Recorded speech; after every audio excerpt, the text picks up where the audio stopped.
justified the Senate's action to reject the confirmation of Ibrahim Magu as the Economic and Financial Crimes Commission EFCC chairman. Friday, Okeze discussed this in an exclusive interview with SuperScreen News in Lagos, while reacting to the Tuesday deadline given to the EFCC boss to respond to a query he received from the Attorney General of the Federation, Abubakar Malami. The Senate has basis for rejecting Magu's confirmation. The Senate normally confirms anybody partly based on security report, on integrity, and who the person is. Everything, the profile of the person forwarded to the Senate by the State Security Services, an organization, a government secret service organization that is saddled with such a responsibility. So if this SSS has forwarded several letters to the Senate against Magu, you can hold the Senate responsible for not confirming Magu. In that case, you cannot say the Senate was wrong. Instead, you will say the presidency has not tidied itself up with respect to Magu's confirmation. The public affairs analyst, also a legal practitioner, speaks on the expectations from President Muhammadu Buhari. Mr. President has not exercised his powers as the chief executive of Nigeria. He has not exercised his powers with respect to whipping his appointees into line and then cutting off that parallel dimension, that parallel direction that his appointees are running on. One set running on the left side and the other set running on the right side. Meanwhile, the interest of Mr. President is at the middle. What we expected Mr. President to do is to begin to remove some people who are not working in tandem with his ideals. What Mr. President to do is to act timeously. Nigerians have begun to understand that Mr. President acts very slowly. Mr. President himself alluded to that understanding and said that he knows that he doesn't take decisions very quickly. We expected Mr. President to improve in his decision, in his timeousness in decision taking.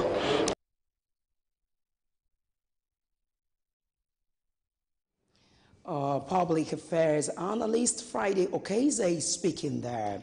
And I'm moving on. The House of Representatives has begun investigations into the incessant killings by herdsmen in the country.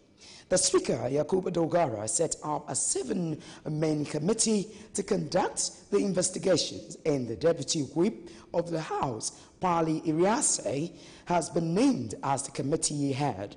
Iriase said that efforts made by the federal government and its agencies so far to address the killings had some challenges.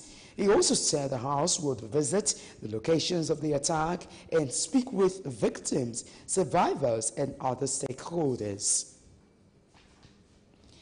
A pro-Buhari group under the auspices of Buhari APC Anti-Corruption Support Group has stormed the National Secretariat of the All Progressives Congress APC in Abuja to demand the removal of the party's national chairman, John Odige Oyegun, from office.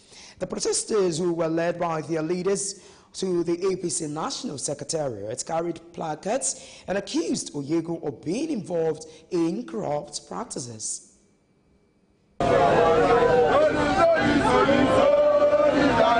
Members of the All Progressive Congress APC, they have come out in their large number to stage a protest against the national chairman of the party, John Oyegun.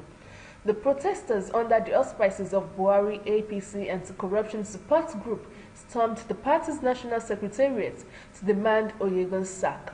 One of the bona fide policy that we used to campaign for the Nigerian people is that we want to fight corruption. Yes. And we can now have our party chairman that will sit and refuse to audit the account of our party. We have to cite and lead by good example. Oh yes. And that is the reason why we are saying today, Oyego have to leave that seat. Either he like it or not. There was no APC executive on ground to react on the allegations, but the group went ahead to submit their letter, maintaining that Oyego is corrupt and should be removed from office. He doesn't know anything.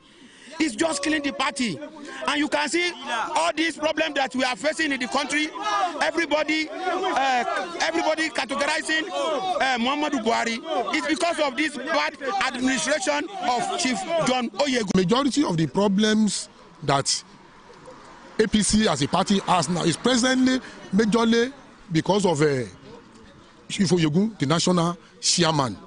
And you see, in a situation that you see members of a political party that are against one person, and because of the discord between them and that person is now affecting even the fortune of the party. So what we are saying is that Chief Oyego as national chairman should step down honorably.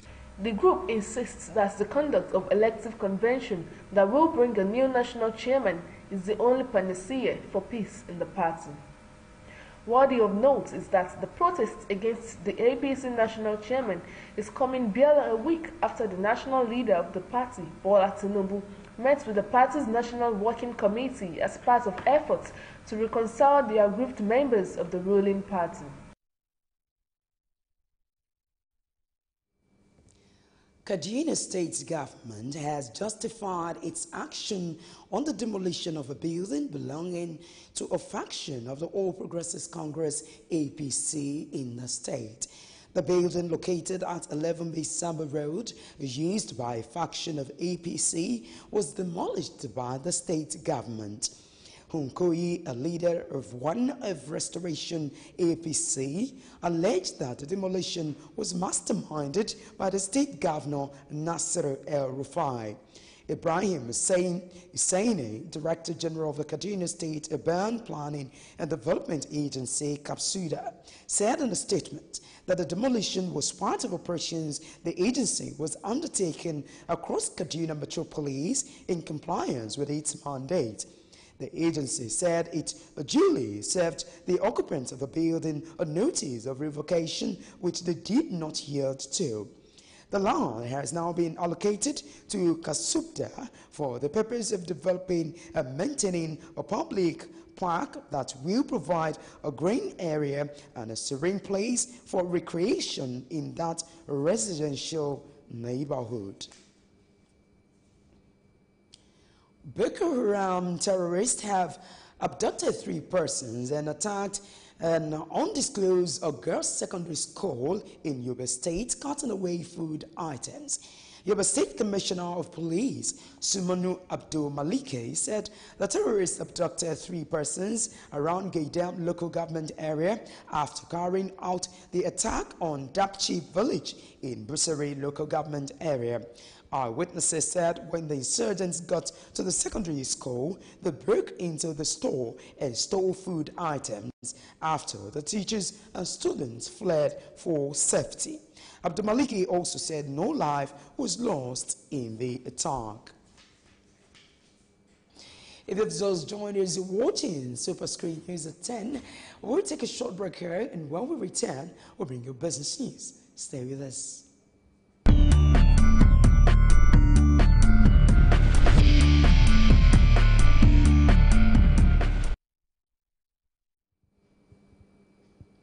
Well, it's so glad to have you back. Now in business world, President Muhammadu Buhari says his administration is committed towards remodeling the petroleum sector to boost the nation's economy. President Buhari discussed this while declaring open the inaugural edition of the Nigeria International Petroleum Summit holding in Abuja. At the opening of the inaugural edition of the Nigeria International Petroleum Summit, President Muhammadu Buhari, who was represented by the Secretary to the Federal Government, Boss Mustafa, said the summit provides a unique opportunity for Nigeria to exhibit its enormous potentials in the oil and gas sector. Mustafa said the summit will provide adequate opportunity for investors in the industry, whilst listing economic gains as increased employment opportunities and business horizon expansion. The country stands to get. This summit is targeted towards an inclusive audience, ranging from policymakers to captains of industry, private sector players, and our future leaders. Nigeria's worthy presence in the petroleum sphere demands that this summit occurs regularly, and it should extend beyond our hydrocarbons to include diverse cultures we have. Nigeria has for long identified the need to build domestic capacity for product refining as part of the solution to the problems facing African countries in the downstream sector. This will not only enhance energy security, it will boost employment and conserve the drain on foreign exchange used for importation of products. It will also encourage synergy and research among African countries. I therefore expect that discussions on finding solutions to this regional challenge will dominate key sessions of the summit. Group Managing Director of the Nigerian National Petroleum Corporation, NNPC, Mike Antibaro, sought better collaboration and development amongst African countries in the oil and gas sector. It is high time that African countries collaborate and trade amongst each other, not only in terms of oil and gas, but in other key sectors. One of the key takeaways from an event of this nature is the networking opportunities and the strategic partnerships we make to better not just our industry, but also our respective economies. No one will do it for us. The onus lies on us to do for ourselves. I have full confidence that the discussions and interests alike will stir up strategies and actionable items that will crystallize into a veritable roadmap for our industry and indeed our energy future. On his part, Minister of State for Petroleum Resources, Ibe Kachiko, lamented that the energy challenges are more in Africa despite its enormous resources. Africa is the only one where we still import most of our petroleum products from abroad, whereas we have refineries and we have the crude. Just a non-starter. Why? What is stopping us from that? Africa is still the only ones where there are question marks in terms of whatever activities we have in the oil sector, whether we're doing the very best that we can. What's stopping us from improving? Africa is still the only area where, with vast amount of resources, the owners of this resource all over the nation and all over African countries continue to cry for neglect and abandonment. There are so much challenges, and sometimes you ask yourself, what is holding Africa back? What is it about Africa that prevents it from taking the bold steps that is essential for it to move, and actually win the liberation that it's essential to make it a continent of envy. But let me give you the silver lining. The silver lining is that as most developed countries are reaching basically the peak of their development, Africa today, with its bushes and wildlife and resources, remains a continent yet untapped, abundant potential possibilities unlimited. If we do the right things at the right time, with the right energy, with the right opportunities, Africa can begin to move. I am hoping that this summit will be the very beginning of that movement. The summit with the theme, Leading African Response to Global Oil, is aimed at identifying innovative trends to develop oil and gas sector, thereby attracting private sector investment. The 5-day event is expected to be held annually. The Nigeria Senate has mandated its Committee on Public Accounts to investigate a security account allegedly operated by the Nigeria National Petroleum Corporation, NNPC, and Ajib Oil Company. This followed the adoption of a motion moved by Senator Dino Malaye on the need for the Senate to unravel the objective of the account and the source of its funding. Malaye alleged that the account opened with the name NNPC Ajib Oil Company IPP Security Account with address NNPC Garki, Herbert Macaulay Way, is domiciled in First Bank Nigeria PLC with account number 200-636-7288.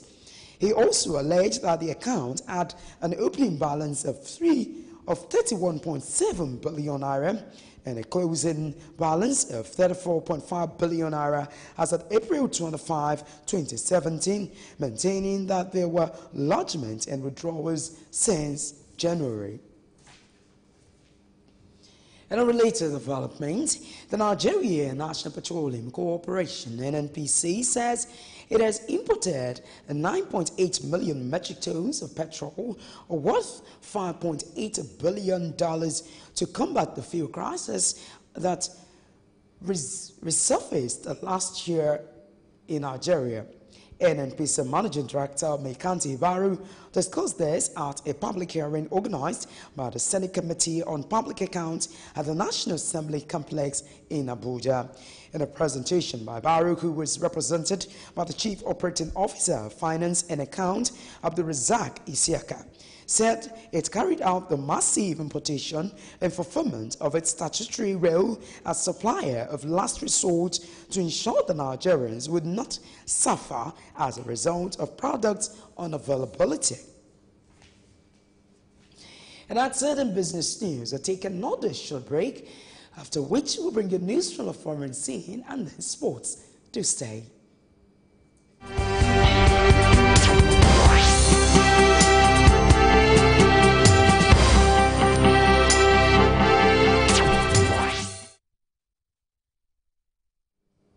Many thanks for staying with us. Now in international news, deadly airstrikes and artillery fire have continued with more than 100 people in Syria's eastern Ghouta enclave killed, bringing the number of civilians' deaths to 250 over the last 48 hours. The United Nations said 6 hospitals have been struck over 2 days in the Syrian rebel enclave, putting 3 all out of service and killing several people. The Syrian Observatory for Human Rights said it was the highest 2-day death toll since 2013 chemical attack on the besieged enclave, which killed hundreds of people. Maldives Parliament has approved the extension of a state of emergency by 30 days in a vote the opposition condemned as illegal.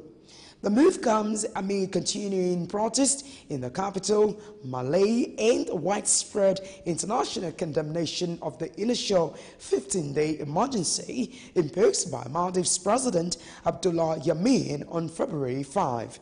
Yameen had cited threats to national security after the Supreme Court overturned criminal convictions against 9 of his opponents and ordered their release.